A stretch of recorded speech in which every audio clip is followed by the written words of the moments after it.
Democrats and Republicans in D.C. have not yet reached a deal to end the government shutdown. And today, that means benefits that help millions of low-income Americans buy groceries will run out.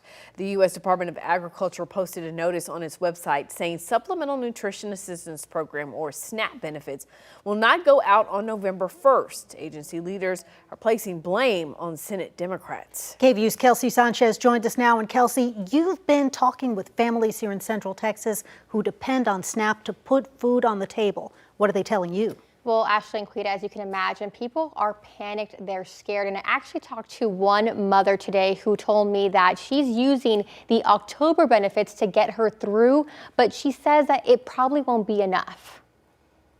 Panic. I'm bracing myself for next month and the impact that it's going to have. And fear for families and people relying on SNAP benefits, after the USDA posted on its website saying they won't get November benefits due to the shutdown. It gives me a lot of anxiety, honestly.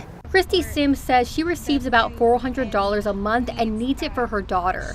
My toddler is special needs, so there's certain things that she eats and certain things that she doesn't eat, and having those benefits do help to support the food and needs that she mostly needs to eat for her lunches daily and at home.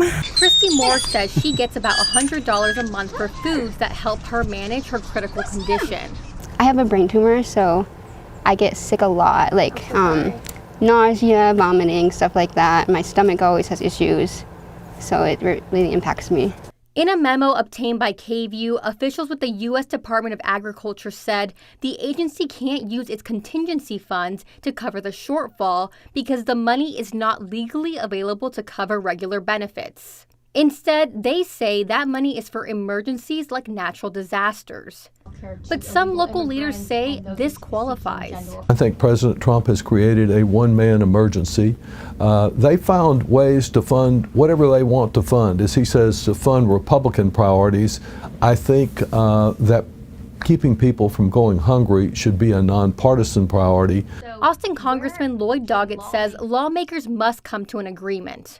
I hope that this time next week we are beginning to have those meetings and resolve this crisis before healthcare crisis becomes a food crisis, a hunger crisis as well. Republican lawmakers, including U.S. Senator John Cornyn, blame Democrats for refusing to pass a short-term bill. Senate Democrats are literally taking food from the mouths of hungry children. As lawmakers remain at an impasse, Central Texas families say they aren't prepared. If I don't have my SNAP benefits, it's really going to put a strain on me next month with bills and everything. So I also reached out to Austin Congressman Greg Casar and U.S. Senator Ted Cruz. Casar's team referred me to a social media post where he says President Trump can keep SNAP running, but is choosing not to. Senator Cruz released a statement that read in part, quote, Senate Democrats have now voted 12 times against the funding the government, which includes a funding for SNAP, end quote.